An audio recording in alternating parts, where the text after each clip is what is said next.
Good morning and happy Friday. I'm Greg Schaefer and welcome to the virtual CISO Moments Infosec wrap up for Friday, July 21st, 2023. Start out today with some sad news you may have heard from the Associated Press via MSM. Kevin Mitnick, who's pioneering antics, tricking employees in the 80s and 90s into helping him steal software and services from big phone and tech companies, made him the most celebrated U.S. hacker, has died at age 59. Mitnick died Sunday in Las Vegas after a 14-month battle with pancreatic cancer. This, according to Stu Sowerman.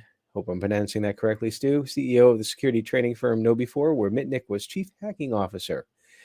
His colorful career, from student tinkerer to FBI hunted fugitive, imprisoned felon, and finally respected cybersecurity professional, public speaker, and author, tapped for advice by U.S. lawmakers and global corporations, mirrors the evolution of society's grasp of the nuances of computer hacking. Through Mitnick's professional trajectory and what many consider the misplaced prosecutorial zeal that put him behind bars for nearly 5 years until 2000, the public has learned how to better distinguish serious computer crimes from the mischievous troublemaking of youths hell-bent on proving their hacking prowess. He never hacked for money, said Sowerman, who became Mitnick's business partner in 2011. He was mostly after trophies, chiefly cell phone code. Much fanfare accompanied Mitnick's high-profile arrest in 1995, 3 years after he'd skipped probation on a previous computer break-in charge. The government accused him of causing millions of dollars in damages to companies including Motorola, Novell, Nokia, and Sun Microsystems by stealing software and altering computer code. But federal prosecutors had difficulty gathering evidence of major crimes, and after being jailed for nearly 4 years, Mitnick reached a plea agreement in 1999 that credited him for. Upon his release in 2000, January, from prison, Mitnick told his reporters his were simple crimes of trespass. Quote, he said, "I wanted to know as much as I could find out about how phone networks work." He was initially barred for 3 years from using computers, modems, cell phones, or anything else that would give him internet access, and from public speaking, but those requirements were dropped 6 months later. Rest in peace, Kevin. From the Hacker News, Malik's ransomware activities in 2023 have witnessed a 174% increase when compared to the previous year. New findings from Palo Alto Networks Unit 42 reveal. Malik's ransomware, like many other ransomware threat actors, follows the double extortion trend, stealing data before encrypting an organization's files and then threatening to publish the stolen data on a leak site as leverage to convince victims to pay the ransom fee. Security researchers Leah Roxburger and Shimi Cohen said in a new report shared with the Hacker News. Malik's is linked to a threat actor that's also linked to other ransomware strains such as Target Company, Tonichi, Fargo, and most recently Zalem. It first burst into the scene in June 2021. Some of the more prominent sectors targeted by Malik's are manufacturing, professional and legal services, and wholesale and retail. Now, a notable aspect of the group is its pattern of exploiting poorly secured MS SQL servers via direct dictionary attacks as a penetration vector to compromise victims' networks. Zalem is a deviation from the norm in that it has been observed using malicious OneNote file attachments for initial access, as detailed by Trend Micro last month. Are you a virtual CISO or interested in the space? Then join us at the Virtual CISO Exchange LinkedIn group. Now, small and mid-sized businesses often need executive-level information security experience, but can't afford a full-time CISO. The Virtual CISO is one way to address that gap. And this group is for current and interested vCISOs to discuss issues and challenges both generally in information security and those specific to the vCISO space. Go ahead and search for it on LinkedIn. And as of today, that group is now an open group. It used to be private, it is now public. So check it out. Ars Technica says attackers find new ways to deliver DDoSes with alarming sophistication. Once crude and unsophisticated, DDoSes are now on par with those by nation states. Quote, in recent months, there's been an alarming escalation in the sophistication of DDoS attacks. Cloudflare researchers Omer Yovsdemik and Jorge Pacheco wrote Wednesday in a threat report that recaps highlights during the second quarter of this year. And even the largest and most sophisticated attacks that we've seen may only last a few minutes or even seconds, which doesn't give a human sufficient time to respond. Now, DDoSes work by pummeling a web server or other online property with more traffic than their infrastructure can handle, hence that denial of service. The goal is to cause the service to buckle and deny services to legitimate users attempting to access the property.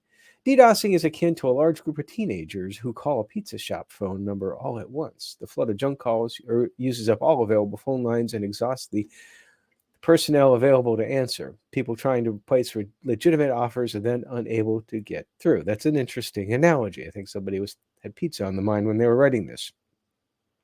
Traditionally, DDoSes haven't been particularly sophisticated. In many respects, they're not much different from a Neanderthal wielding a giant club against enemies. Another interesting analogy.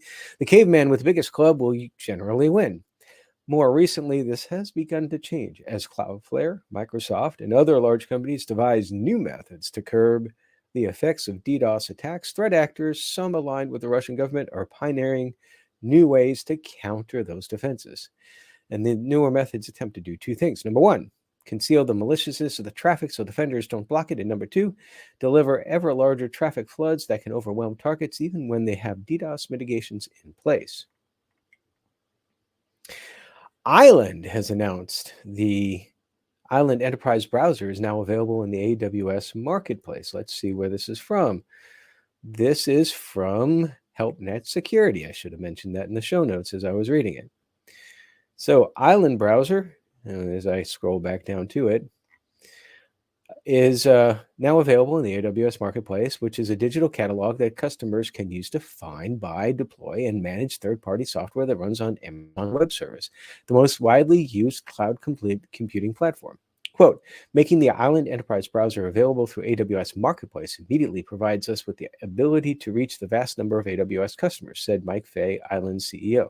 By offering the Island Enterprise Browser on AWS, we provide IT departments of all sizes an efficient, frictionless path to access the security, productivity, performance, cost reduction, and user experience benefits our product uniquely provides. Now, Fay said that a cornerstone's value proposition is for IT organizations is ease. We are providing a security solution that is easy to configure for specific business requirements, easy to deploy to in-office, remote, and bring your own device workers, and easy for users to learn and use because of its familiar Chromium-based look and feel. By making the Island Enterprise Browser available in the AWS Marketplace, we add another element of ease to procure via a trusted cloud platform. Now, the rise of remote work, growth in business processes, outsourcing, and proliferation of cloud-based apps are among the factors making the browser the place where workers now access the tools and information they need to do their jobs. Consumer browsers, however, are not capable of adequately protecting the enterprises against cybersecurity threats. We've talked about Island before. It, by contrast, embeds core control and protection capabilities into the browser itself at precisely the point users are interacting with enterprise data, applications, and the internet, and does this without impeding users' workflows and everyday routines. From dark reading, attackers exploit Citrix zero-day bug to pwn NetScaler ADC gateway. Citrix is urging organizations to immediately patch the unauth cyber attackers which are actively exploiting a critical remote code execution RCE bug in several versions of Citrix NetScaler ADC and NetScaler Gateway application delivery and remote access technologies. The flaw does not require authentication to exploit. Now, Citrix has issued a patch for the zero-day vuln, tracked as CVE 2023-3519, on July 18th, along with a recommendation for organizations using the affected products to apply it immediately. The U.S. Cybersecurity and Infrastructure Security Agency, CISA, lent urgency to that recommendation by promptly adding the code injection vulnerability to its known exploited vulnerabilities catalog and giving all federal civilian executive branch agencies until August 9th to apply the patch. Quote, these types of vulnerabilities are frequent attack vectors for malicious cyber actors. They pose significant threats to the enterprise. CISA said this in a decision to include that CVE in the catalog. Now, Citrix credited two researchers at Resilient for discovering and reporting this bug. The company described the vulnerability as allowing an unauthenticated attacker to run arbitrary code on an affected server and gave the bug a severity rating of 9.8 out of a possible 10. For the exploit to work, the vulnerable appliance would need to be configured as a gateway device such as a VPN virtual server, an ICA proxy, Citrix virtual private network, RDP proxy, or an AAA virtual server. Vulnerabilities in gateway products such as NetScaler ADC and NetScaler Gateway have become popular targets for attackers in recent years because of how widely organizations are using them to secure remote workforce access to enterprise applications and data. A successful exploit can give a threat actor an initial and often highly privileged access on a target network. Next, something a little bit different. I have a poll out on LinkedIn.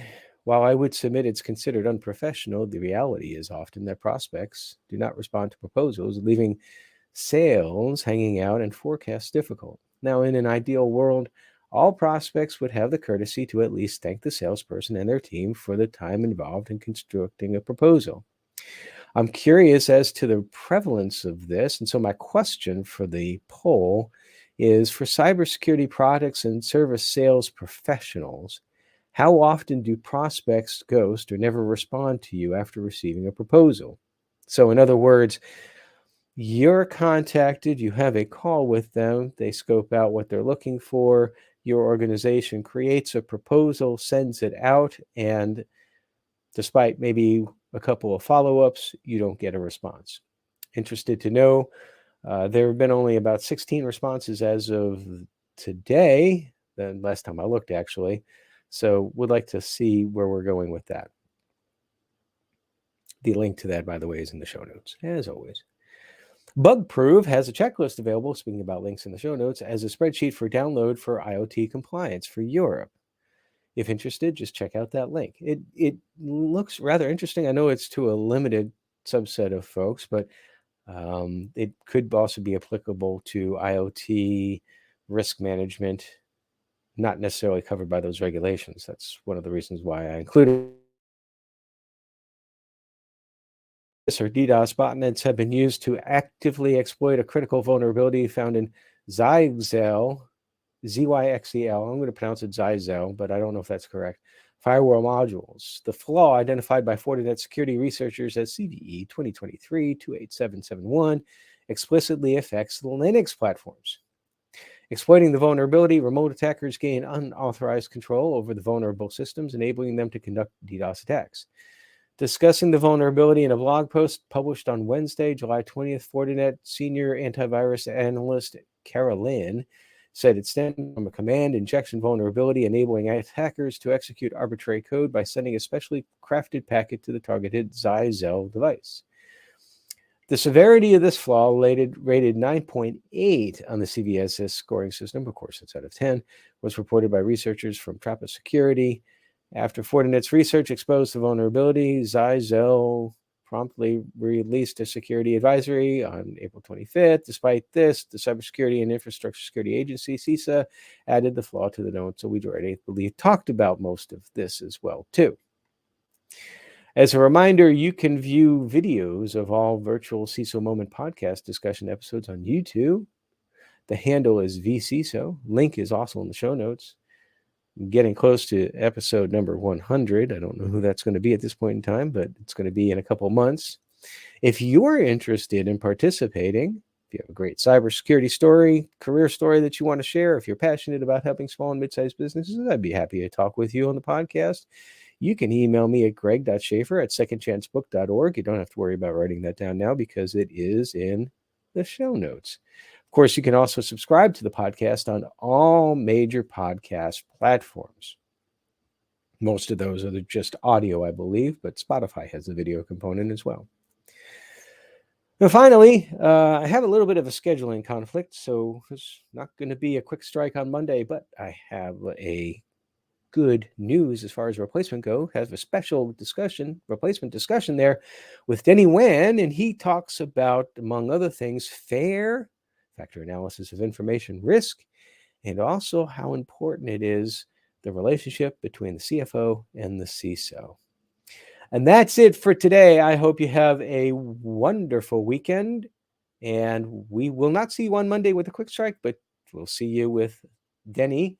And until then, as always, stay secure.